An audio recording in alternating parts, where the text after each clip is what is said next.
Sweet. Good. How do you All feel? right, good. I don't know. You have to edit it. Go for it, dude. What's good, y'all? Welcome back to another episode, season 11. We're starting in a new setting, new location. Same old stuff, same fun stuff, but we have a special guest to the side of us. So before we get started, let's have her introduce herself. So who are you? Hi, my name is Bithia Ramos. I am a senior here at Cal State Long Beach, and I will be talking to you guys today about habits and also segue into breaking from plastics. Yep, Break Free from Plastics. You hear that if you haven't heard about it, it's a program, I'm assuming, right? A program? It was a campaign, a new chapter that we're trying to start here in Long Beach, a new organization. Definitely. And it's about recycling, about just kind of making the world a little more environmentally healthy. Yes, it's basically honestly because it's a lot, it's everything, but our main focus is no to plastics. We're trying to switch out. Keep it nice and simple. Nice And and that's like simple. a super difficult thing, especially as us, like we use plastics all the time. Mhm. So being able to change those habits, right? Yes, yes. These habits are really important because not only do you need awareness to be able to understand how dangerous they are and how even if they're habitual, like how many illnesses you can gather from this over time, even if there's not a lot of proof, there's still proof in the works that is showing that it's just not good. So definitely these habits that we start switching out, which are called micro habits, they help to segue into this new life pattern that makes you understand, okay, plastic is just not the way to go. It's everywhere though. So how do we combat that? Yeah, I like that you mentioned it's those micro changes. So before even getting into that, I definitely jumped the gun on that. But habits, when we were looking it up, I was very curious on like just getting to that prime definition on what a habit is, and coming to the conclusion a habit is a unconscious pattern behavior that's acquired through just frequent repetition. So, and a great example is waking up to your alarm. A lot of us, I know myself specifically, I wake up to an alarm, I'll put snooze for 5 more minutes, whether I think about it or not, and then I'll go back to sleep. And doing it enough times ends up becoming that ha morning habit. Is there anything you want to add on in terms of like habits or? No, I think you got the definition pretty spot on. I can't argue that. That's He's like, good. yes, habit. How easy or how difficult would you say it is to either, let's start with making a habit or developing a habit?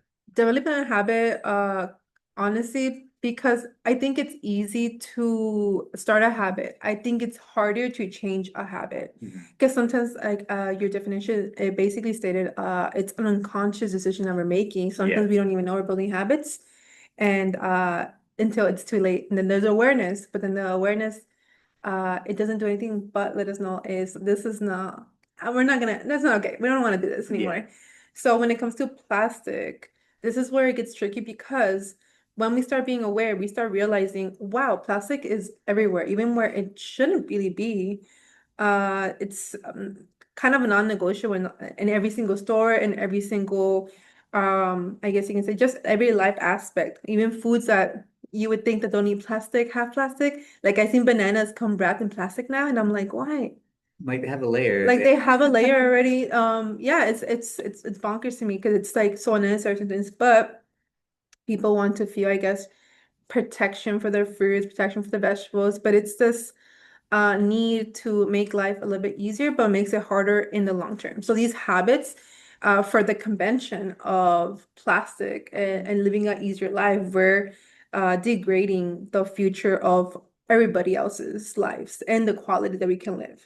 Definitely. You mentioned something, the awareness. I didn't even know about like bananas and plastics, but just coming to that awareness, why plastic is dangerous too. That's a great start like to get into how to stop using plastics, you can say. Because I know when we first met, I'm Mhm. like, okay, plastics, not the greatest thing. But then like obviously getting to like we're talking about it more, it's like, Hmm. wow, this is really dangerous. This is pretty bad. Like, Hmm. how do we get out of that? So it's being aware is I feel like a really big step. Another thing too that came to mind was just making it simple. Like I don't know if you were thinking about it, but like going to a grocery store, you see a banana in plastic versus just a banana by itself. Hmm. Knowing that information about plastics, you would most likely choose a banana without the plastic. Just like a Hmm. simple example like that. Yeah, it's these like you said, the key is awareness, and then after is making a logical decision that breaks you out of that habit. These are basically micro changes. Yeah. And when it comes to microplastics or plastics in general, it's literally the way to go. Awareness will help you so far, but you got to make that logical decision next when you're starting to see, oh, either I can go for something with plastic or I don't have to sometimes even get it at all. Mhm. There's just a lot of there is a lot of it's just hard. I admit it. It's hard for you and for me. Sometimes I forget to bring my own totes. I gotta buy plastics now. I gotta opt in for plastic bags. But now even that's not plausible anymore since January 1. There is no longer California is no longer allowed to use single plastic bags anymore in grocery stores. Now you have pure I guess you can say how do you call it? Yeah, yeah. And so any other option that there's totes now more available in your cashiers. There's the little how do you mean It's like a rack or something, is it? yeah, it's like what I do, I'm not gonna lie, this is one of my habits. I hope not everybody steals, please. Uh We do not say to do that. actually cut this out. Just kidding. Right?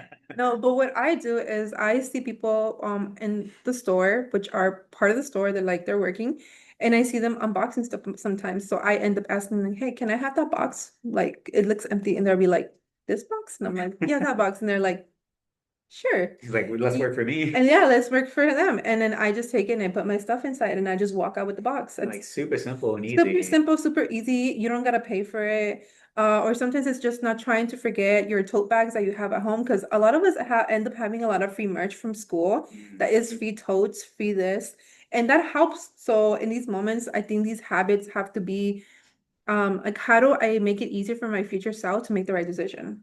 That's good. So it starts with also auditing yourself. Let's say this. Mhm. So you want to develop a habit, and for example, and this is something that you want to eat more healthier. I feel like that's something that everyone wants to do. A lot of us want to eat healthy and we want to choose a healthier option. So Okay. you may be eating fruit, eating vegetables, though a lot of us struggle on consistently choosing to eat healthy. Mm. Do you think a reason a lot of us struggle with that, creating that habit is because we don't have a reason on why we want to eat healthier? You know what? I think you're right. Yeah, I think so because it requires a lot of motivation to try to be on the same track towards improvement. And people that are in college, honestly, we don't have time to be improving anything. Yeah. Sometimes we just need to eat, we need to go to sleep, we need to go to the gym, we need to do homework. Like there is deadlines, and Yeah, sometimes we make sacrifices for that because convenience is better in that moment. it is. So I 100% agree with what you're asking because it's true. It's just harder that way. If you don't have motivation nor the knowledge sometimes to even know how to do it, like you're gonna be stuck in a rut pretty much. Which is if you're okay, we can segue into breaking from plastics. Yeah, definitely. Perfect. So, Breaking from Plastics, this is a chapter that we're starting here at Long Beach, and it is called Breaking from Plastics. Well, I guess you can say like the subject title of that, but the main title, like the name that we have is Kelberg CSULB. So we are part of a bigger movement here in California where we are trying to advocate for not only educational awareness for plastics, but we're trying to pretty much give people the chance to be able to make a change for themselves, whether it's them being the only ones part of that change or them leading other people in the community to be able to make those changes. So last semester, I started here as an intern with Calvin Levy. Mm.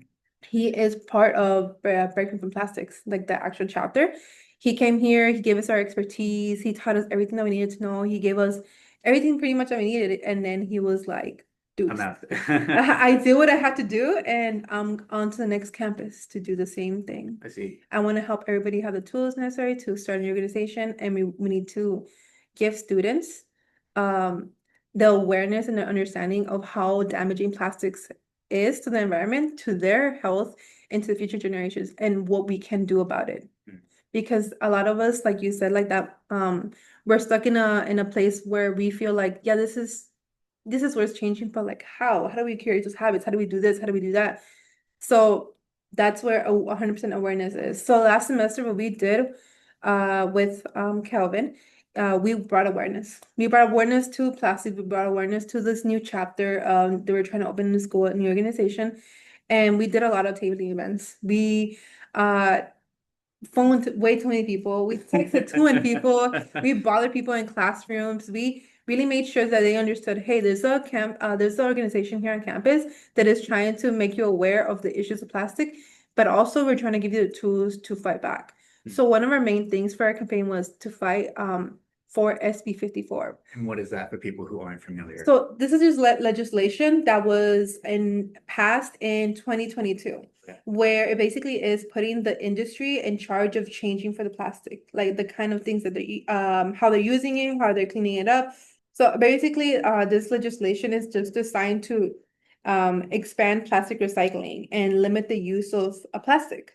And this was going to be not on the cost of the government. It was not going to be in the cost of people. It was going to be the cost of the industry themselves. Interesting. So instead of going to the big pictures, They're like going each the big picture. They're like, you're the industry itself. You're the problem. You need to fix it. Interesting. So instead of blaming us, they blame the people who are Yes, providing those services.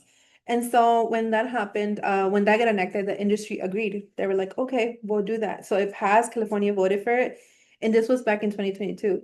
Then Newsom, our lovely governor, was like, never mind. I side with the industry. I think that this is too much. This is too much of a big job. We're gonna back up.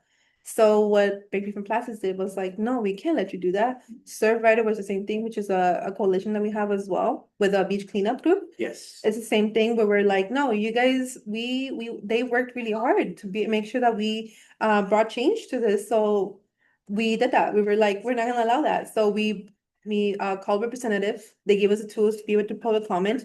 Even some of people went to town meetings. We wrote letters to editors about repealing this is not like the move that they think they're doing. It is a disservice to basically the future, everybody, except industry, and we don't want that to happen. So we did that over the course of the semester. We held workshops. We submitted so many letters. We really went out our way to bring awareness to what's going on and give people the tools they needed to be able to fight back in their own way. And so we have a bunch of tutorials for that kind of stuff. We have a bunch of workshops that we're planning to use. Now that I'm basically the one that's heading all of this, I am me and my group, we decided we're going to go towards that route, but in a bigger scope. So what we're gonna do is that we're actually gonna try to pair up with Long Beach School District, so we can be able to talk about this kind of awareness to the next generation. So they also are able to know they can make a change, because although it does feel hopeless, a lot of things are happening right now. They have to know they have rights, they have to know that they have tools, and they have to know that they're not alone in this. That's a big thing you mentioned a few times, and it's ringing in my head, just giving people the tools that at the end of the day, so many of us, I do this as a teacher too, we give so many information, so much awareness. So we said, okay, figure it out. Here you go. Yeah. Though it's nice that not only do you provide that awareness, you also provide the tools like, hey, let me show you how to do this, or let me show you the different options so you're not alone. Yeah. People do want to make a change, and they do agree on making the environment friendly, making it environmentally friendly. That's how do you do it without, if you don't have the resources, or if you don't have even the finances, like as college students, it's difficult. No, yeah, a lot of us didn't have time when we joined this group, and we were like, we'll make the best of it. And this person really gave us like a good breakdown of everything that we needed. And we were like, wow, like this expanded each individually in our own way to our families. Like we are already building a community that's full with like tools of change, and I'm very happy to be able to like have that kind of experience and have that kind of like honestly, like these tools I'm at, disposal. Like I love it. So honestly, this semester we're really focusing on a lot of different habits and bringing awareness to those habits, and a lot of it is going to be targeting the youth so they can understand that hey, there is change and it's possible, and here they are. And we already have slides ready. We already have like how we're gonna do all of this. We're so excited. They got poster boards. We got poster boards. They were running low on Dollar Tree. It was crazy. Do not go to Dollar Tree near Valentine's Day. Definitely It not. is running low. I was like, why is there only black poster boards? Right? And so yeah, and we're actually having a Valentine's Day tabling event. We're like making cute posters. We're gonna make sure that we get our treats for everybody, like that, that's not with plastic, homemade. Like it's gonna be great. We just really want to bring awareness to the new batch of students that just came in, like, hey, there's this group on campus and we're here ready to help you in case you want to make change your community. And here's why it's important to make that change in your community, and here's how.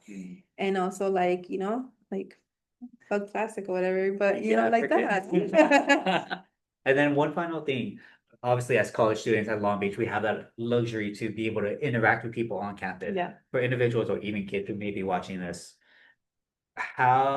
is there a website you can go on? Do you have to be in Long Beach? Where can we find or get more information? So for right now, we have three kind of socials that we're on all the time. We're on GroupMe, we're on Discord, and we are on Instagram. So it's under Kelperg, CSULB.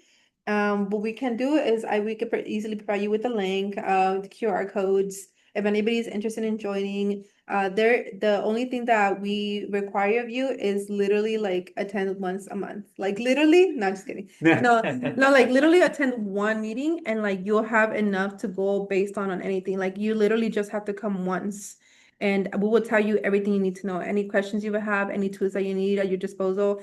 I literally have everything. I will give you everything you need. I just literally want everybody to know that they have these tools at like here with this group, and there is a way to make change. This is a new progressive era, and we're trying to make sure that everybody understands that there is a way to fight back. And if that means reducing little micro habits here and there, that's already a big deal because that's a million people doing little micro habits of change every single day. It all really does matter and all accumulates to the better good of the future and ourselves in the long run. True. Even for my math people or science people, STEM people, 1% every day, 365 days, that's 365% increase for 1 year. So like you said, micro change, micro habits, change it 1% every day. With that being said, that's all the time that we have for today. Link is in the description if you want more information. Break Free from Plastic. It was awesome. Thank you for taking part. Thank you so much for everything. As always, have to smile, stay safe, always be awesome. We'll see you guys next time.